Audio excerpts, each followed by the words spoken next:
I see Mary Cunine, our Vice President COO. I see Kevin Brown, our Chief of Public Safety. And I see Drew Amin, our CFO and Vice President, also here. And I see various members of the public and people I am not able to identify right now. Okay. And so the meeting is now in session. We have a fairly packed agenda for a quick meeting. And so let's get to the agenda. Of course, if anyone has any questions about the material presented, just raise your hands and you'll be called on most likely. Okay. Everything in order? Okay, good. Yeah. So the first item on our agenda is a presentation by L&M regarding the facade work that they're doing on the Roosevelt Landings building.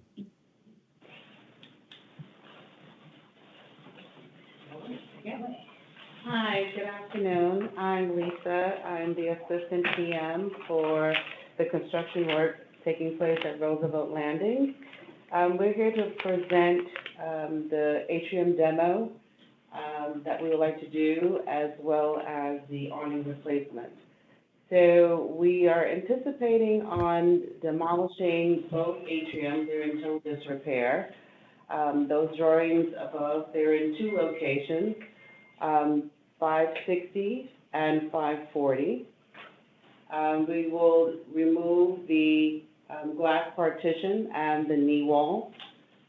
We will then replace it with awnings similar to what you see below at the bottom right corner. If you scroll down, yeah. The black awnings with the lettering, the landings, will be displayed.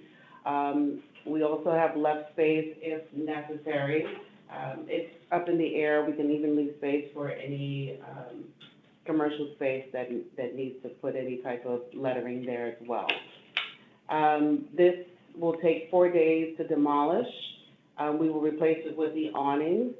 If you go to the next page. No, so go back. It should be on page 1 and 2. You should be able to see. Okay. So this is existing what the atrium looks like now, and this is what we propose to do.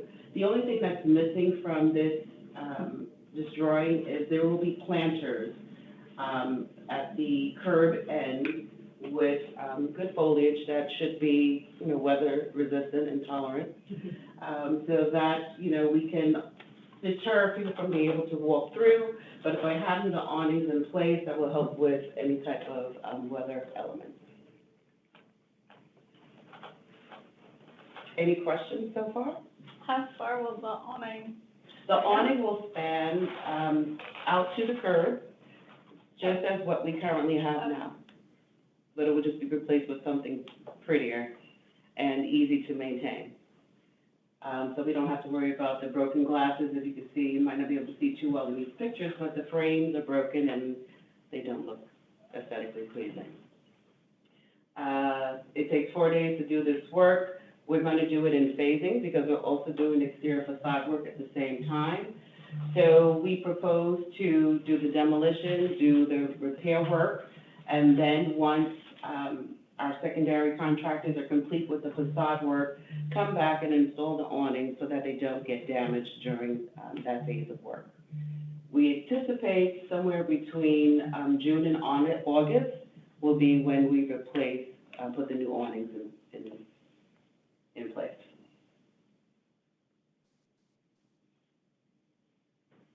David, you're muted. I have a question, if I may, Howard. Sure. Yes. Currently, there are benches in front of the 540. So the your benches picture, have already been demolished. Yeah. the picture that you're showing the existing conditions at the left drawing. There's two little figures sitting there behind the glass. The one on the left is me. I've been sitting there. I've been sitting there for over 40 years, and so I think it's appropriate that I ask, will there be some kind of benches replaced? If not in that area, will there be places for people to sit along the facade there, or is that within the scope of this project? So currently, the benches have been demoed since of last year. We had issues where trying to deter the public from some loitering and other scrutinous activity. So the demo has done for the benches, and what we anticipate on doing is just replacing it with planters, just to give some beautification to the street area itself. There aren't plans to reinstall any benches. They wouldn't be in the same place, I assume, but just somewhere on the Roosevelt Landing side of the street, there might be a reason for people to have places to sit. That's all. I understand there's still some existing benches that are already on Main Street for everyone to utilize and to be able to sit. So this area itself is just going to be demoing of the atrium and putting in the awning. But there are existing benches available for everyone to use. Got it. Thank you. Any other questions? I have a question. This is Ty. First of all, how wide is this awning? I mean, how many feet across is the awning? Is it just in front of the 540 entrance or 560 entrance? What's the linear footage of this awning? So if I don't know if you'll be able to, but if you go to the next page, we should be able to see the measurement a little bit more clearly. Yeah, on page 3. Well, okay. So in, The detail doesn't I can't show you. Yeah, the detail doesn't particularly show you. This is just for the contractor to do the demolition work to make sure they perform the scope as written by the architect. But the awnings themselves will span the same width and diameter as was previously there by the glass atrium. So nothing changes, it's just aesthetically, it will be fabric, which is easier to clean versus the glass. Okay, well, I will tell you one thing, the pigeons will love it. Black is a bad color around here. I can just picture the decorative art of anything you put up over there is notorious for birds being attracted onto it. And a fabric awning will make it, well, it'll look like crap in a few days because our birds are really serious about it. Also, it's real. I'm not here, to say the least. I'm off site, and I cannot understand your drawings. But really, I think that a better description, aesthetic of this looks like, oh, we're just sticking an awning up there. You know, I don't think it doesn't meet the qualifications of something of Eastwood or Roosevelt Landings or the Landings architecture and design. I think that you could come up with something better than just putting a fabric awning up there. I really think this has to be thought through better, not just a hodgepodge, stick up an awning and it'll last for a few years and then it will look like crap. No, I think that there must be a better sense of aesthetic and a better way to view this and make it so that it's something proud to be part of the island, not just a plain old awning. I mean, I really think we can do much better and definitely forget fabric, forget black. Okay, the way the awning is actually designed, is designed so that when you're in the street, you do not see any pigeon, unfortunately, we call it poop. So the way the awnings are designed are to be able to keep it aesthetically pleasing, protect you from the weather, as well as be cost effective for the island. But I will bring that back to the architect and for ownership for them to opine. Right, because, you know, I mean, a lot of places here have tried glass awnings, you know, and they look great until they get dirty and no one cleans them. And fabric awnings are going to be the same way. If you think about it for fabric, one second, if you think about it for fabric, Fabric is easier to clean than it would be for glass. All you have to do is use a hose and a solution to clean the awning. That's why it's Okay. resistant. We use it for, in personal residential use. You use an awning that you're able to clean with a solution and a hose. So actually, it's easier for maintenance purposes to have an awning versus having the glass. Using a glass is unattainable for people to maintain, and of course, unfortunately, it gets damaged like we see now with, cracks in the glass. So that's the reason why we propose using fabric. It's weather protectant, it's able to clean, it's able to be maintained. Well, okay, I will leave this decision to you for the time being, but I will be back on site soon and would like to see in person, since I've looked at this glass on quote unquote awning that's been neglected for the last 20 years.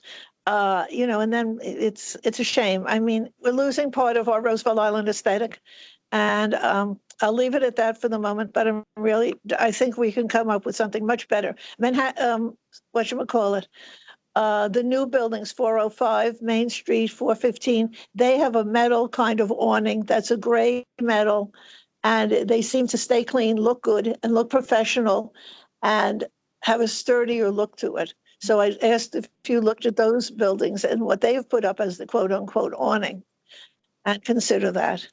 So that is my opinion for today. Okay? I appreciate that. Thank you. I will bring that back to ownership. Thank you. You're welcome. Any other questions? Any other questions on the awnings?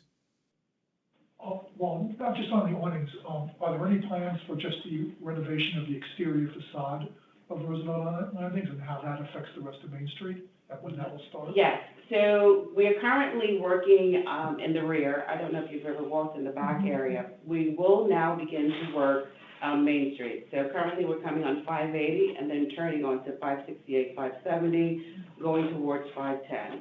So aesthetically, it'll still have the brutalistic appearance, but it'll be a better R value to keep insulation in. So in the summertime, you're cool, and in the wintertime, you're warm. Everything does flow into the awnings as well, flows into the aesthetics of the building and the colors that was chosen by the architect. Right, just when will that start, and what about the logistics of Main Street traffic? Well, We had a meeting earlier today with REDAC and Public Safety regarding such. So basically what we're doing is we're going to be doing it in stages, because you have, I believe it's four building elevations that come out into the street itself. We will keep that area open, but what we will do is put yodocs. Yodocs are, it's like a barrier that we'll put in the front area as we do the work, and we're also putting fencing and sidewalk bridging to protect the public.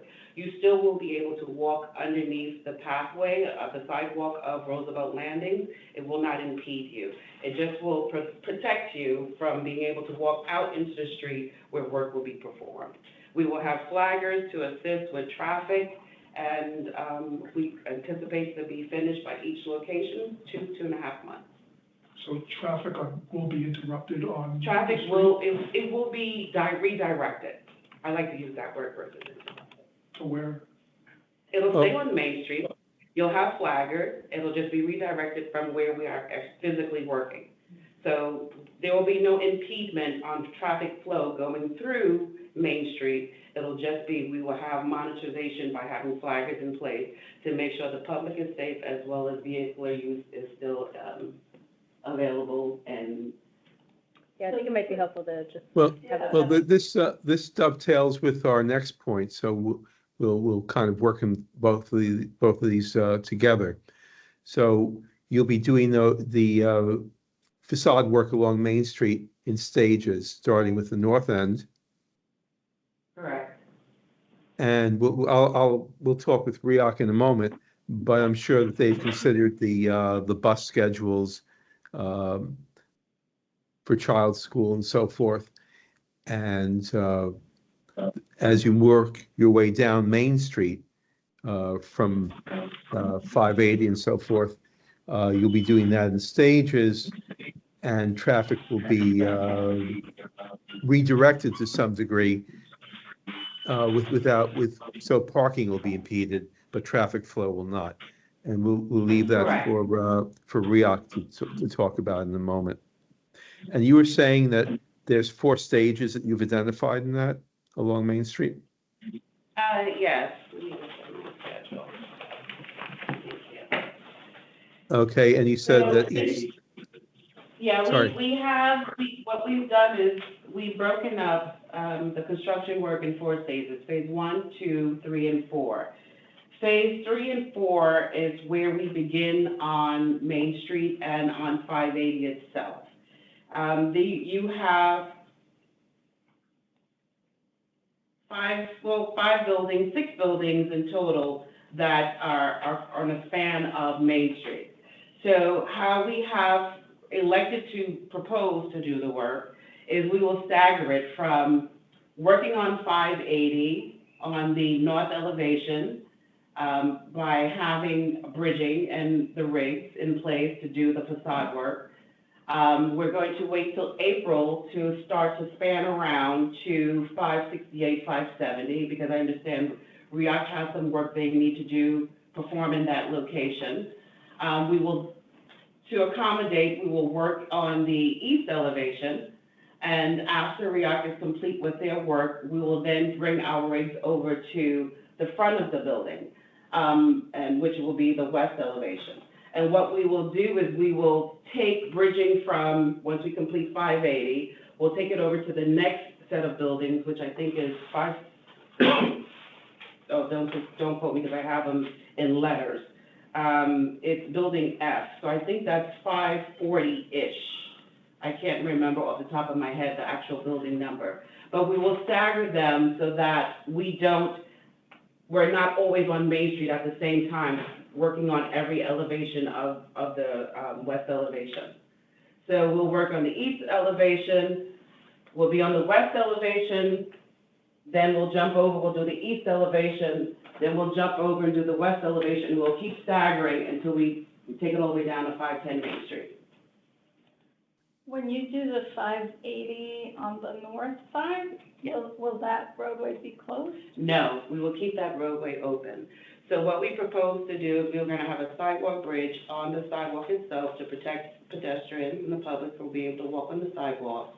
And we will also have what we call the control access zone. So, our area, our border of the curb will have fencing, and the roadway stays clear for the school buses to be able to pass. Okay, well, we'll talk a little bit more closely with REAC about how the road passage will be handled in a couple of minutes. When do you expect to get down to the southernmost area, which would be where the youth center is?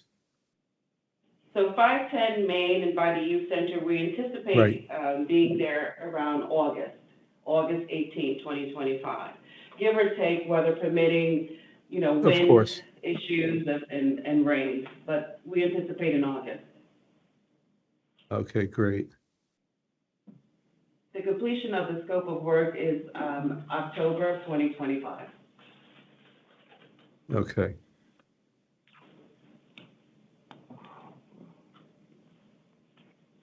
Okay, any questions on this? We're going to be talking about this from REAC's perspective in a moment, so that'll focus on the roadways and access. Have you built in any contingency for the timing if the plan is not completed according to schedule? Well, we hope that it'll be completed in October 2025. But we will, if we need to, push it out to 2026, but it will have to end before the spring begins. So it's also then weather permitting, because now we're running into winter months. Mm-hmm. So we want to get out as fast as we can to stop interrupting, Main Street and give the beautification of the buildings itself, and hopefully stay within our time frame of, we have this for our schedule and the budget. Okay, and by now you have some track record for the facade work from other sections of the building that you've worked on. Correct. Are there any incentives from REDAC to make sure that the project is delivered on time, such as, I don't know, penalties if the project goes into 2026 in order to incentivize the building to complete the project on time? We have not discussed that yet. Because they still have to provide permits. Correct. And the plans for us to review. Okay. Any other questions on this? If not, we'll move on to our second agenda item, which is the roadway schedule from the REAC Can I ask a perspective. question? Oh, I have a sure. question. Yeah, just quick question. Is there any historic value to the glass, kind of a mid-century modern value based on history? And is it going to be destroyed or is it going to be repurposed at all? When you say the glass, you talking about the atriums Right, the themselves? atriums, yeah, right. You know, I don't have an answer for that. I couldn't say that I really don't have an answer for that. I would have to kind of, Yeah.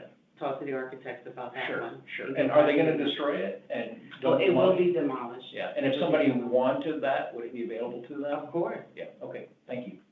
you can have it. Yeah, thanks. Oh, where do you keep it? Where do you keep it? Yeah, that's the question. We're gonna fight over that, because I'm starting a greenhouse, no, I'm just kidding. Yeah. It actually does have some unique Characteristics. characteristic and mid-century modern architectural interest to some people, but I would never stand in the way of the project, but it does have some value or some interest, yeah. Can I say something? Can we This is stop Judy. you? Can I Sure. say something? Can we stop you? Listen. No, David, you'll never stop me, and I'll never stop you. Okay, this is part of the Roosevelt Island Master Plan. Jose Luis, et cetera, made our building symbolic with the glass and the sidewalks and everything. And over the years, it's just been torn down because it's all been neglected. That's the only reason it's been torn down. It's not been repaired. And it's really a shame. We're losing the complete aesthetic of what the eastward side of the island looked like because it's just easier and cheaper to plaster it over with this gray and white stuff. And we are losing the symbolic look of Roosevelt Island. And to me, it's pathetic. It's really sad. And it's our history. This is it. The glass panels walking through, all the nice benches that were under there. I mean, our drug dealer can deal his drugs easily under there. And it's really a shame. But I'll go into that at another time. And I will see you at the next meeting. Okay. Thank you. You know, Well, Howard, we tried to maintain Howard. the Yes, David. architectural Howard. style, by keeping the brutal style in place. Howard, Okay. David, yes? when I was in the United States Army from 1965 to 1968, I was stationed in northern Italy in a tactical signal company that traveled all over northern and eastern Italy, Udine and the country called the Veneto. And in two world wars, World War I and World War II, those ancient, beautiful cities in that area had been bombed to shit. And so by the time I got there in 1965, which was then 20 years, Trying to get off. they had thrown, they had thrown up new cities as fast as they could, just so they have new cities. And they are known by architects as the ugliest cities in the world because they look like Roosevelt Island. They were building just concrete structures designed to house as many people as possible, as quickly as possible, completely losing whatever aesthetic value cities like Pordenone and Udine and Castelfranco Veneto had ever had. And I saw that. And then I moved to Roosevelt Island and realized that I was living within the same ugly architecture that I had loathed all those years previous. There's nothing to save here. There's no historic value. There's sentimental value because we're making changes in something that people are used to. I get it. You make changes in something that people are used to, they feel a loss. But don't talk to me about mid-century modern. If you call these buildings mid-century modern, you have not seriously enough studied mid-century modern. I take exception to that. You should watch the Academy Award-winning movie that's very popular right now called The Brutalist. See what you think about that. Some people love the architecture, just point of notice. So, yeah, Well, you that- just that- inflicted your That's opinion of what a I- World War question. II Question. dynamic that you didn't appreciate and other people do appreciate it. So I it's have a a little question. offensive, actually. I have a Yeah, question. David? I have a question. Is the Brutalist the one with the guy who won the Academy Award for Best Actor talked on and on and on? He is that one, yes, exactly. Yes. Yeah, he is that one. It seems to be catching. Okay, so anything further on this? One more question, that needed a Okay. question. I Oh. know I forgot the question was. But I Okay. wanted to back on Judy and say, I agree with her, David. And also, there's a lot of signs throughout the building that says that this job will be completed in 6 to 8 months, and apparently that is not the case. But also, in addition to that, I also wanted to know, what is the purpose of them redoing the facade of the building anyway, when all the actual problems that are going on with the building are on the inside?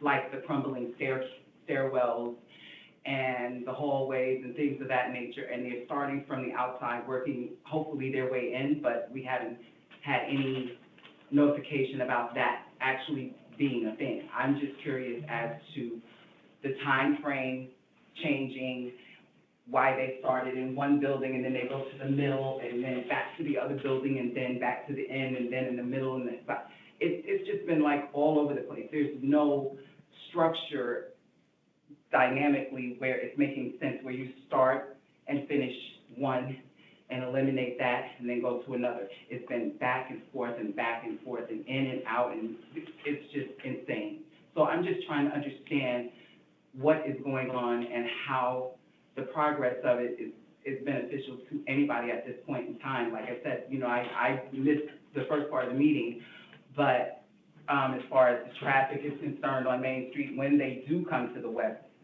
facade of the building to work on that. And like I said, seeing signage all over the building that's saying 6 to 8 months, and apparently, weather permitting, it's gone on way beyond. That's the key word there, community communication. Well, one thing, please, and forgive me for not bringing this up before. In the future, especially if you speak at the meeting, please identify yourself for people who may be watching later. Thank you. I'm Starlight. Do you guys know you're being recorded? Yes, my name is Starlight Harris. Thank you. Okay, thank Yeah, you. and I can identify myself. Believe it or not, my name is Kevin Brown. Wow. We'll have to talk afterwards. Yeah. That's What's your funny. middle That's name? No middle name. Okay. Okay, so let's move on to the presentation from REAC about the roadway schedule. Well, I guess before we get there, do you mind if we have PSD go over the lane shifts and Oh, how sure. we're going to manage? Okay. Sure. So Kevin, if you want to talk a little bit about. All right, so two things. Thank you. First, starting out in the 580 Breezeway, because of the way that they're going to elevate the facade, there will be no interruption to the bus traffic in the morning or in the afternoon for the pickups of the children that take the school bus. So they'll have no interruption. They'll additionally have flaggers out there on the roadway, but PSC, as always, they will control the buses coming in and out in the morning and the afternoon. So this will have no interruption to anyone at the 580 facade. And then once we get to Main Street, talking with CNC, how they're going to go about this project is do it in 4 stages, meaning that they won't stay on Main Street for longer than, I think, 2 weeks, they said. So, no, but each building. So they're going to do it in 4, zigzag. So 2 weeks at one location and then back to the east side. And then 2 weeks back to Main Street, meaning that. 2 weeks. More than 2 weeks? Yes, isn't that 2 months in totality for the building? For the total, for all of it? Yeah, But it's zigzag. about 4 weeks Okay. between each. Okay, so 4 weeks between each interruption on Main Street. And what this is going to encompass is on the west side of Main Street, when they're completing their work, there will be 5 to 7 parking spots that will have to be eliminated for the time that they're working there, during the working hours also. The traffic will be pushed into 2 lanes on Main Street because they will be about, I think you said 6 to 8 feet from the curb on the east side. And we will have 2 lanes of traffic with 3 flag persons at all times directing the traffic. And PSD will be available for any assistance that they need, especially at the both of the north and south ends where the work is completed. And so that we can assure that there's no parking, so that we could have these 2 lanes of traffic at all times during the work that's being completed. Can you remind us of the working schedule again? So the working schedule, meaning for each phase? Hours each day. Oh, so the hours are from 8 a.m., that's when we're allowed to, noise and occupied buildings, to 4 p.m. We usually dismantle by 3:34 and off the site by 4:30. Our permit does allow us to work until 5. Summertime they may, but I doubt it very seriously. Yeah. So at 5 p.m., the Main Street will be back to normal at each day. Yes. Where the parking will be allowed and the traffic will be back to the normal traffic patterns that we have on Main Street.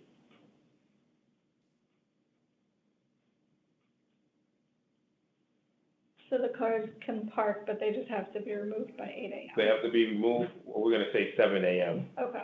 7 a.m. to 5 p.m., no parking on Main Street.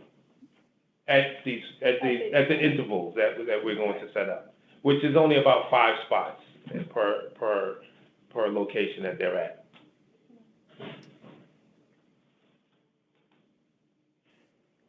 Okay, great. And the, okay, so the shedding will be where it is. So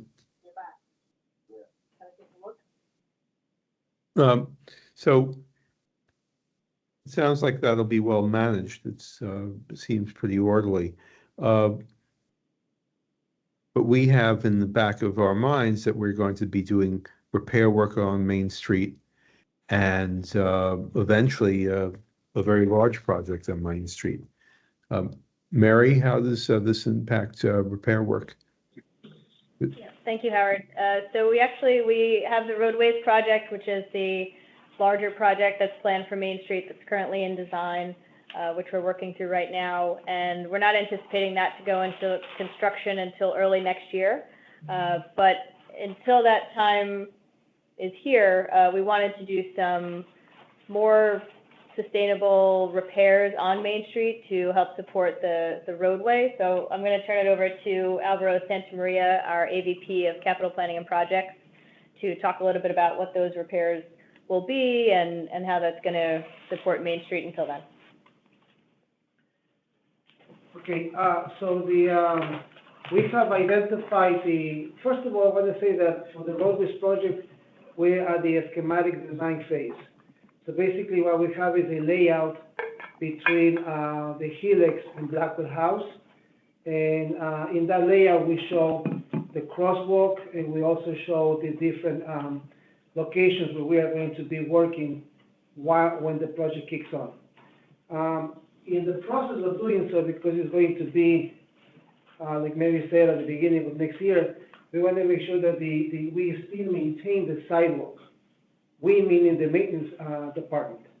And then the roadway itself by the chapel area and across by PSD, that's where we are going to get our maintenance contractor to do asphalt. So we will have to coordinate with Lisa Management and with CNC to so that we can work together, but not at the same time. That's what we have coming up in the next month or two.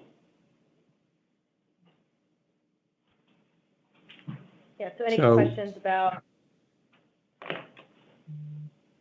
So in the next month or two, to repeat, thank you, Alvaro, is repair work on Z-Brick where along Main Street for the sidewalks, but also within the street itself.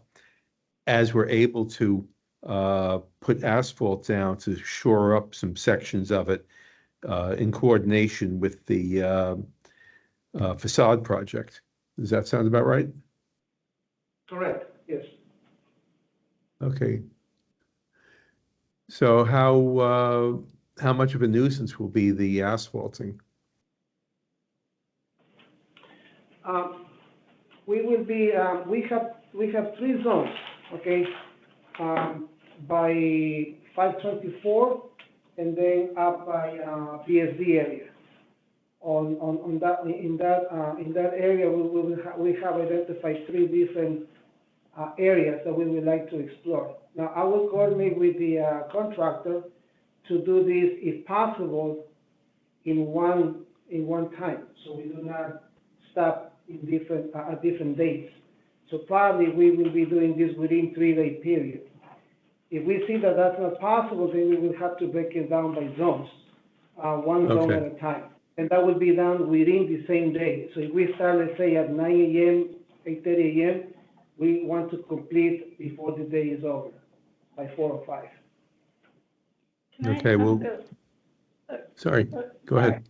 So we're planning like a $6.5 million project, right, to fix the whole roadway. Correct. So, and that's supposed to start maybe in 6 months?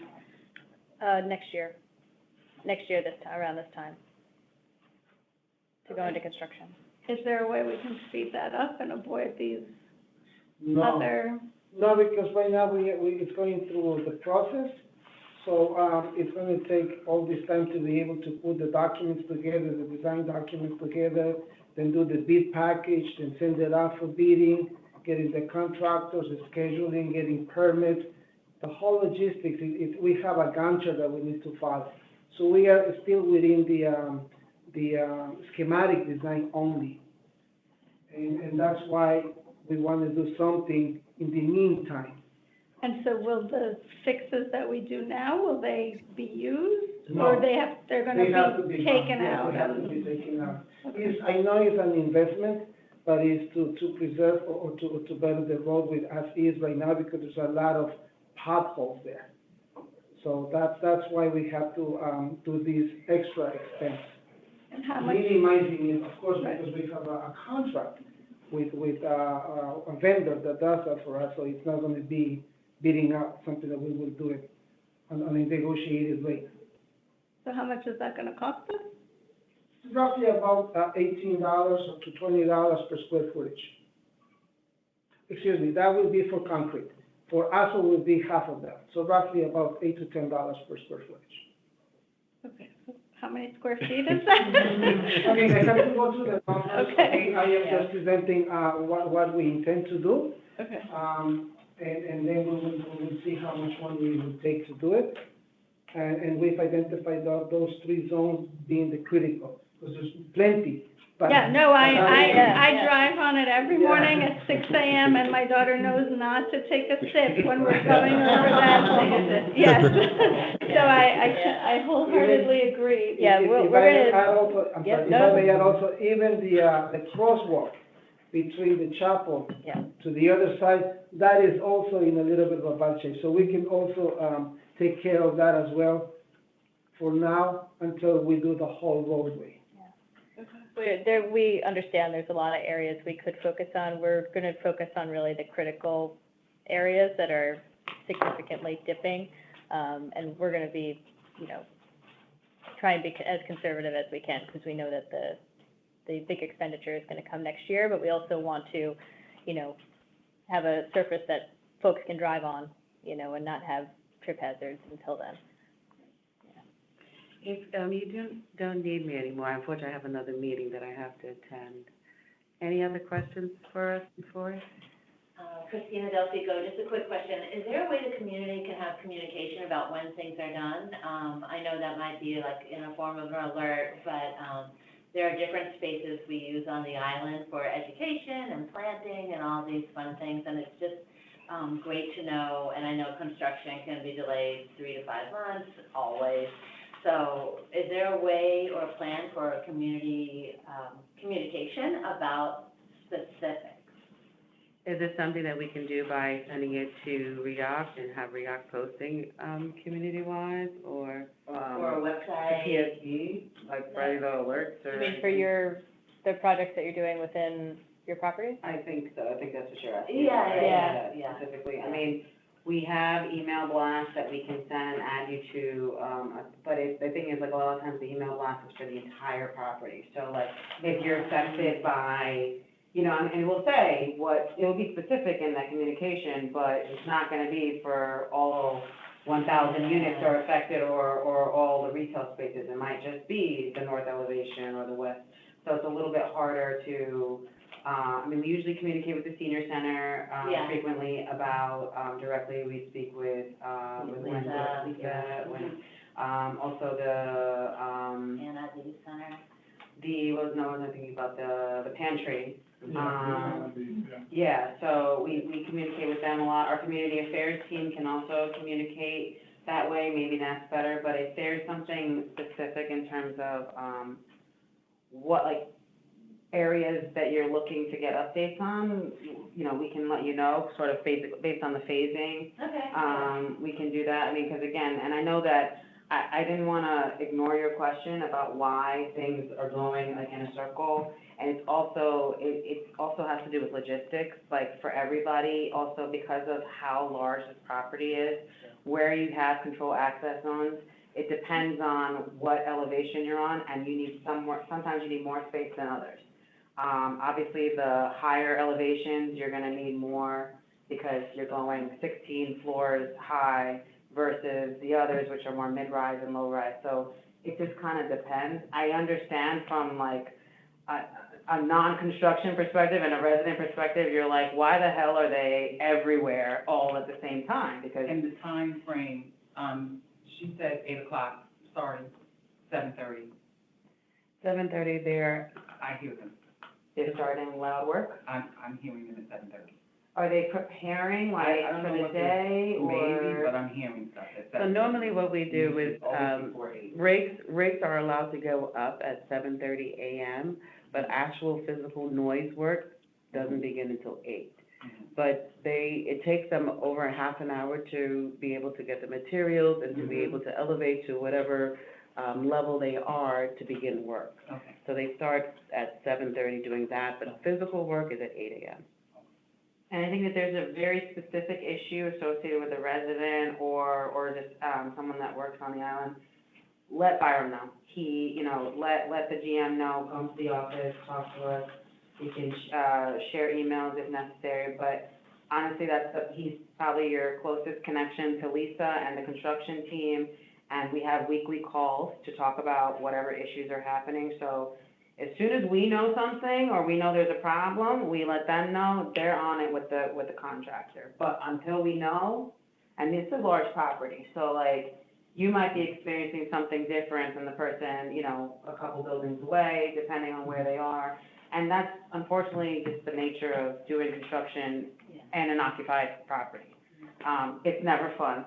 In fact, I think honestly, when everyone's done, everyone's gonna be like, yay, it looks nice, but like the growing pains of going through it, I get it. It's never fun. I understand. I think it's mostly about scaffolding and areas that you can't use. So Sure. like your senior center, terrace, or near the library, or youth center, these spots where, will there be enough notification to do any rescue of items that need to be moved before scaffolding goes up? And then, how is it going between start date and end date so that people know?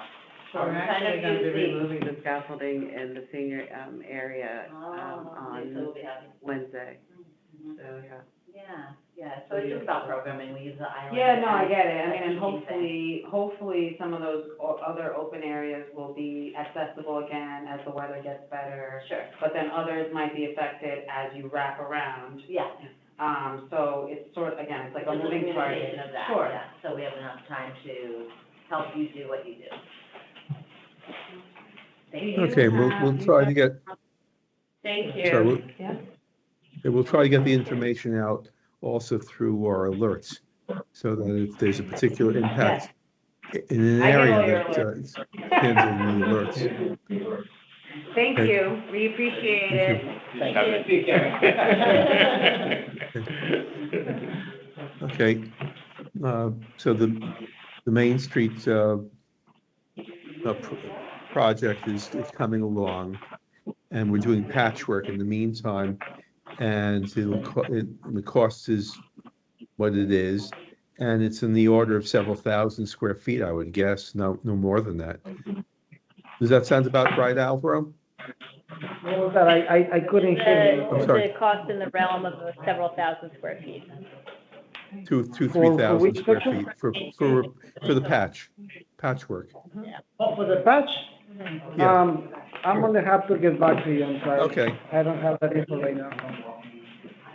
Okay, that's fine, Alvaro. Thank you. Okay, so anything else on this topic? Otherwise, we'll move along to our third point. I think David has a question. David, sorry. I think Rick had a question.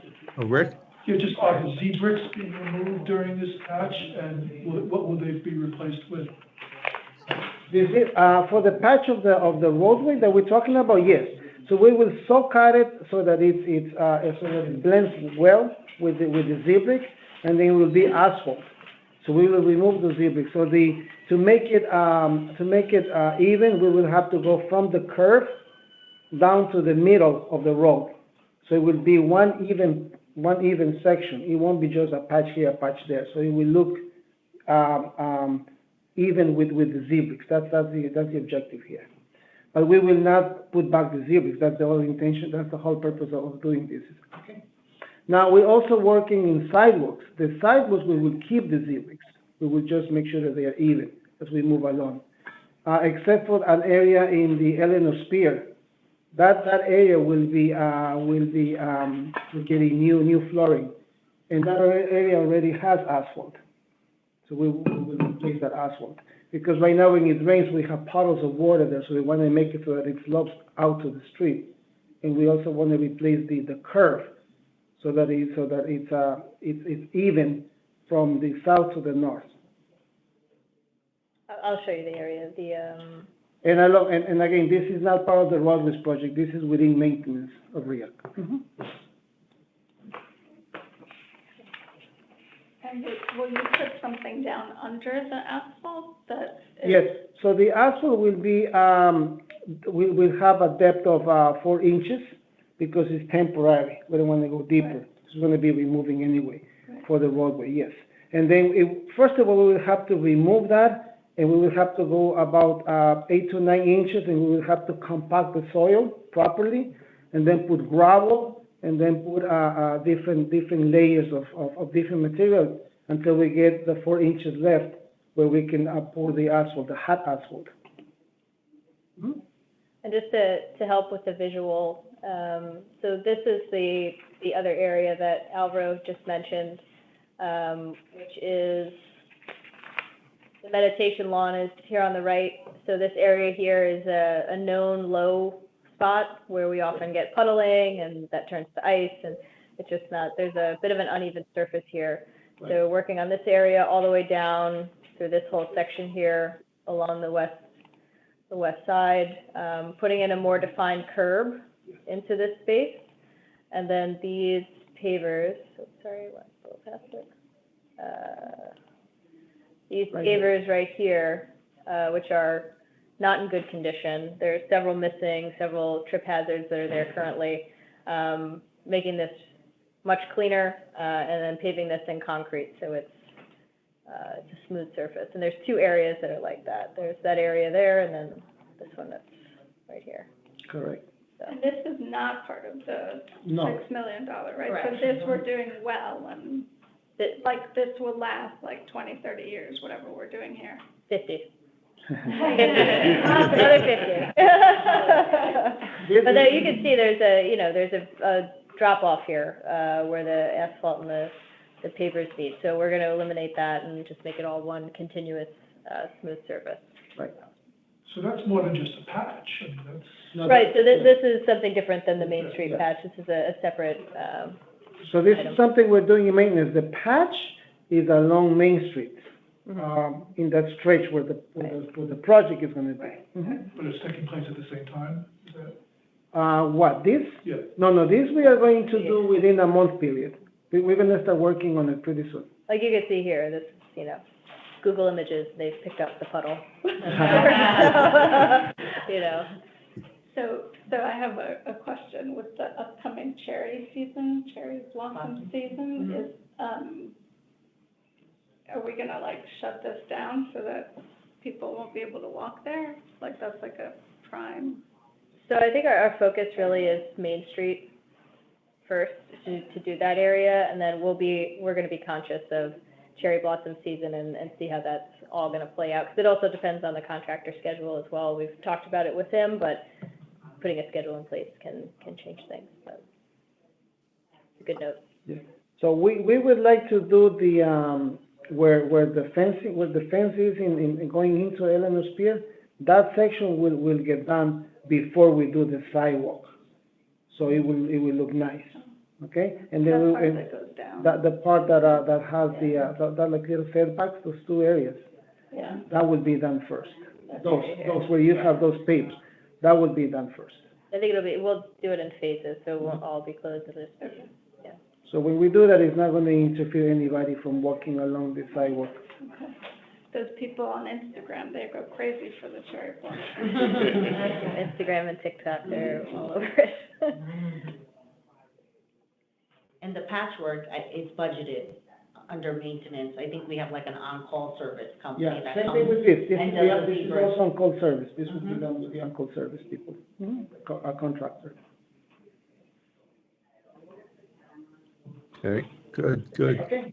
And so that leads us to Eleanor's Pier coming down. Yeah, Illinois Pier, I mean, like we discussed last time, where there is gonna need to be some repairs made to, I think it was 4 of the pillars that are at the pier, as well as some of the decking and of course the railings as well. So we are working on having a reliability engineer join the team, which, you know, we're hopeful to have done, or have completed in the upcoming months. And we're gonna focus on really getting a contractor in for repairing that pier area, and all the elements that are included in that. Can you explain what a reliability engineer is? And Yes. are they gonna be hired by REAC or is it a? It's gonna outside be- contractor? yeah. To be in- So as everybody is aware, we no longer use the services of Nero, right? We have eliminated that expense from our department. So what we're doing is I am building up the team so that we do in-house engineering. So for that matter, we need somebody that has a degree, that understands the business, and that, in this case, I was looking more for a structural engineer to do the bridges and to do the helix and do all of these things. But until we get that person, we have determined that a reliability engineer will be desired. What the reliability engineer will do is will ensure that anything that was done, we analyze to make sure that it goes back into its original intent and design form. So if something was meant to work in such a way, we'll do a study and see if it's worth repairing it or replacing it. And it doesn't limit to roadways, it's just overall. So that's the value of bringing that person in. And right now, we have a drafts person that's also technical coordinator. And we were able, within 2 months, to actually put a lot of things in place where you can go in and in our database and actually find drawings and documentation of past projects. What's the schedule for the repair of Eleanor's Pier? It hasn't been defined yet, because if you recall, last time we spoke about this, we were talking about just what will it take to repair, right? We said we gave the amount, and then we said, okay, with that first, with the prow first, we were talking about that. So we will have to see if Eleanor's Pier becomes a priority, then we will have to do a Gantt chart and then inform what it looks like as far as timelines. So it will not be open for this summer, then? I don't think so. No, I'm not. I assure that it's not. For sure not. the last time we were here, we also talked about the pier that's above the boat thing? That's the problem, yeah. No, Crow. above that, Yeah. the one that's by the sanctuary. Mhm. So I went by there because I happened to be walking to Fuller Hospital this weekend. And I don't know if you guys have looked at it.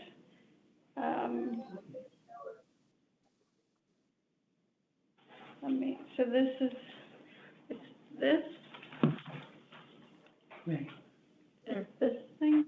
Yeah, that pier, right by, the sanctuary. Yeah, right by the Okay. sanctuary. It looks like there's some, like, I don't know if that's supposed to Right here, this go all one. the way. Okay, Yeah. all that right. one. Yeah, the sanctuary is right here, to the right. That, You're very good at this. I'm visual, I have to see it, I have to see it. Wait, I'll share it, let me share it with, so we were looking to see if we should do a study to ensure that that is structurally sound, correct? Yeah. Because it's open right now, it's accessible. So that was just, to evaluate and make sure that that is in good state proactively, right? That was the purpose. Yeah, we will do that with you. Okay? Go ahead. Don't make your I legs, think- you don't make your legs for blood clots, all right? Does someone have a question, or is the mic on?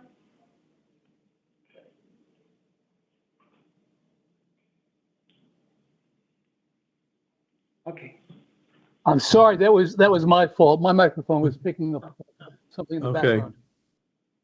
Thanks, David. Okay, so this is being assessed. Alvaro? Yes, so we will be, conducting a study of that, yes. But there Okay. is nothing there evident for us closing that or anything. It's open to the public right now. It is open to the public. I mean, Yeah, I'm not a structural engineer. but we will evaluate, yes, we will evaluate. And of course, there's work to be done at the boat prow. Yes. Okay. And do we have some other open items? In assessment or planning stage right now? Well, in addition to this, Nellie Bly is also on the list of items that we want to shore up and tackle. So that's something that we're gonna look to focus on this year. Hopefully, late spring, early summer, we want to do really the work on Main Street, get the west walkway in a better condition, and then we'll look to do that as well in tandem with Eleanor's Pier and the Prow. So there's a lot going on at the moment.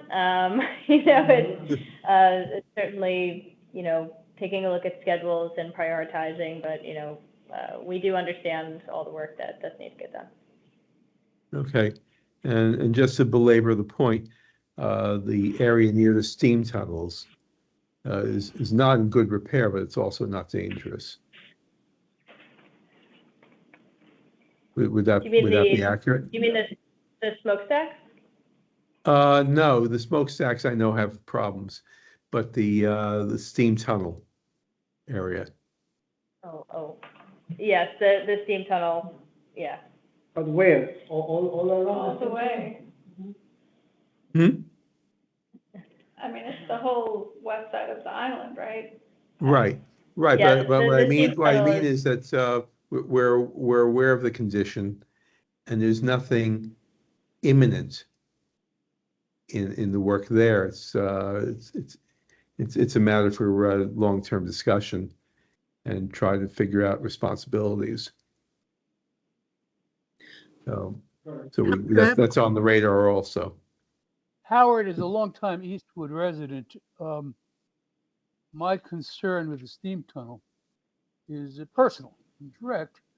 The last time we had a 100-year storm about 5 years ago, the water came over the sidewalk on that side of the island and flooded the steam tunnel and those vent areas, and we lost power in Eastwood for a period of time.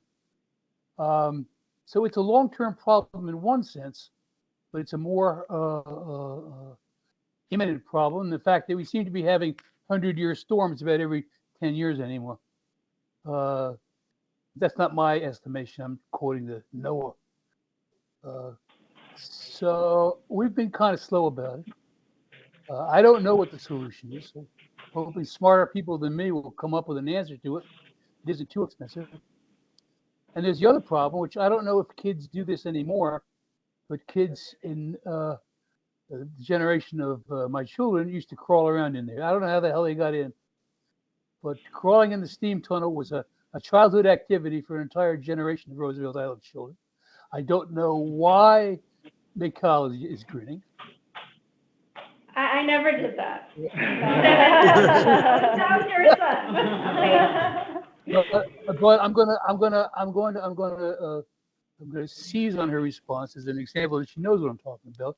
The kids in a certain era were in there all the time, and walking the steam tunnel was one of their tests of courage. And I hope to God that we've done a better job of securing that area, and it's not still a problem as it was.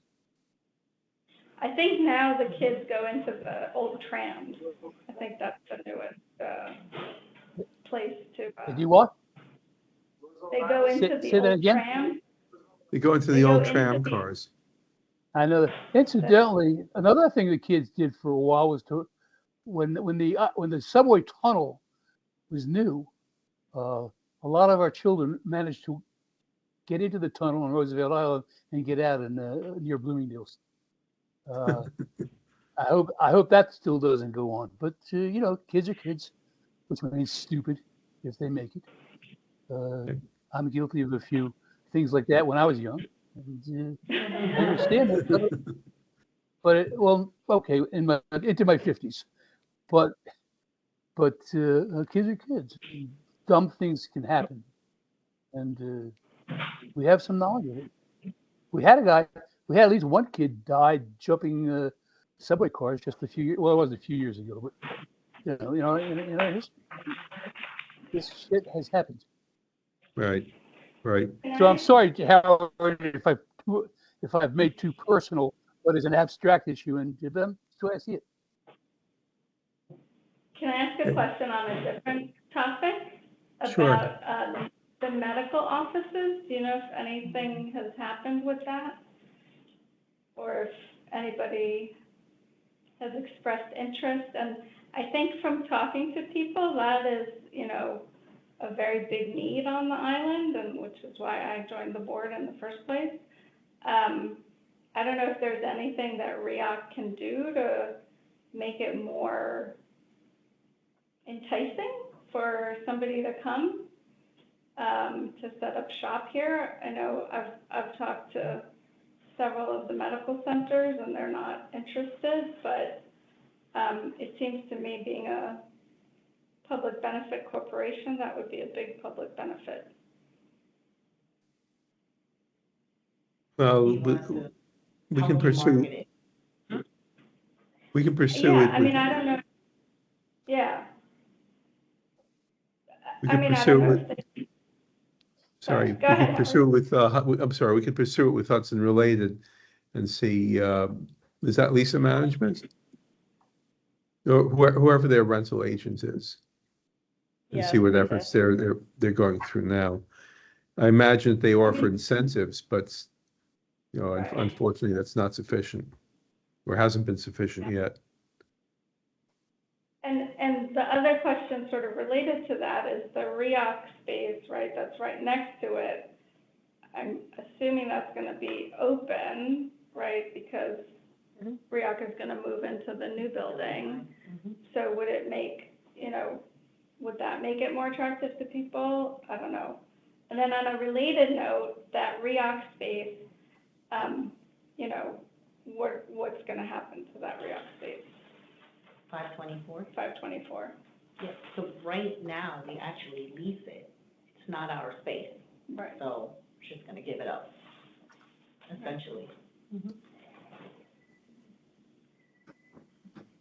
We can follow up with Hudson Related and talk to them. When are you scheduled to move into the new space, and how many employees will be moving over to the new space?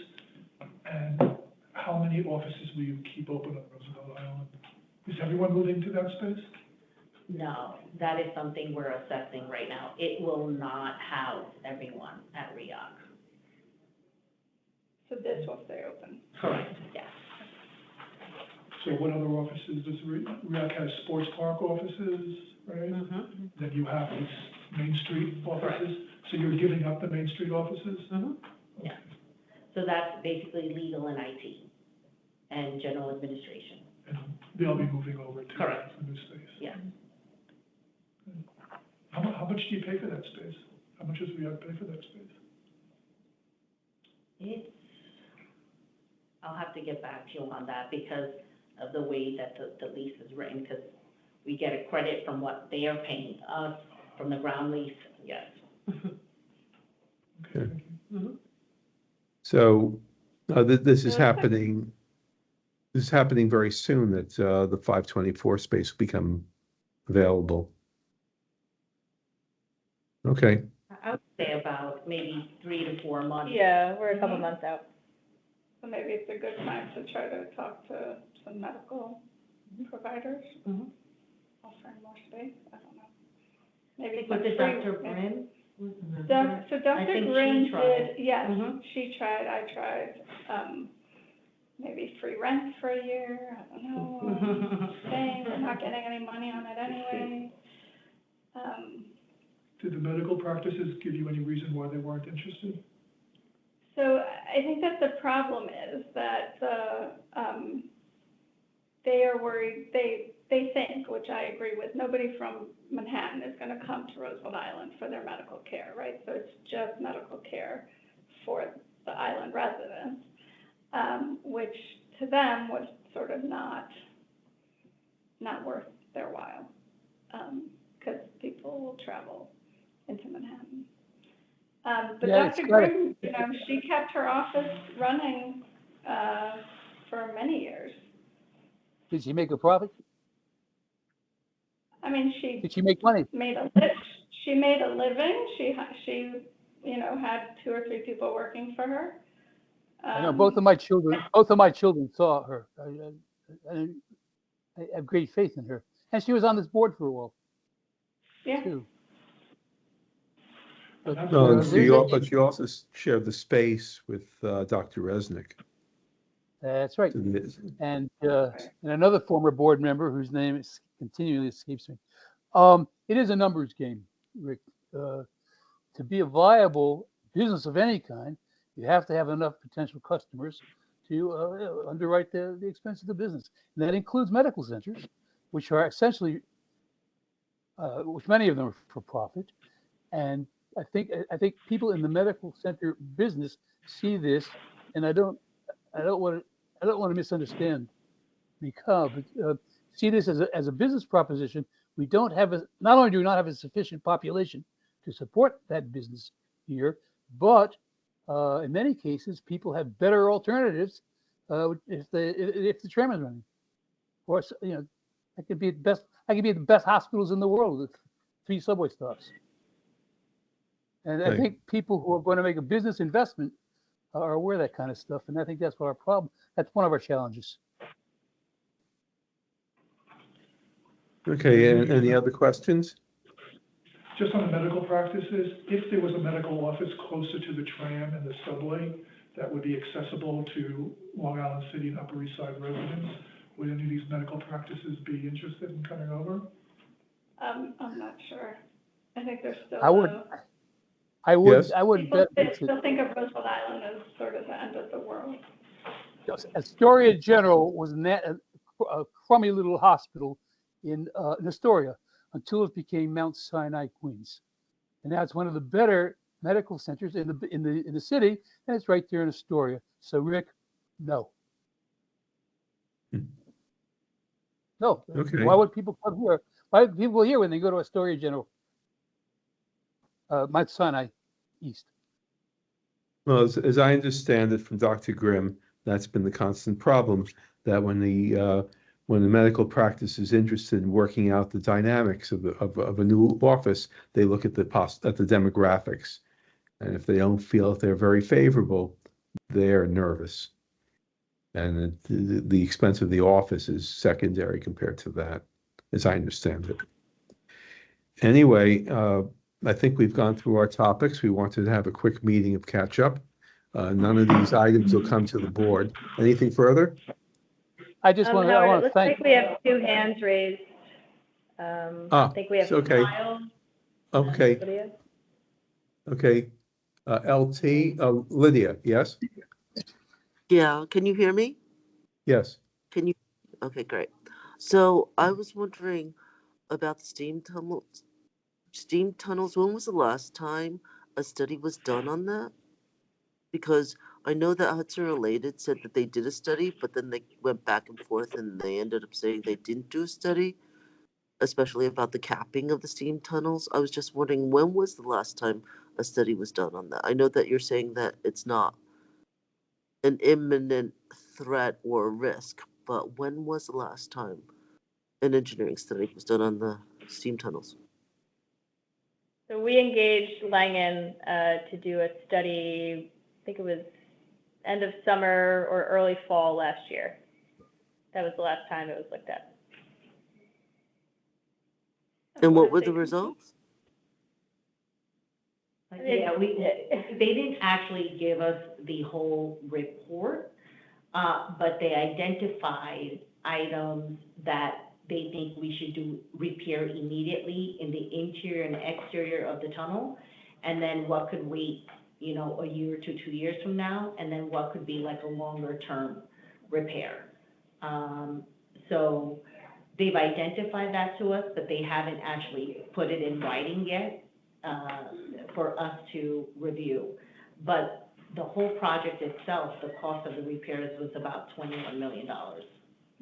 And we don't even own the steam tunnel. Yeah, there's an ownership issue that needs to be sorted through.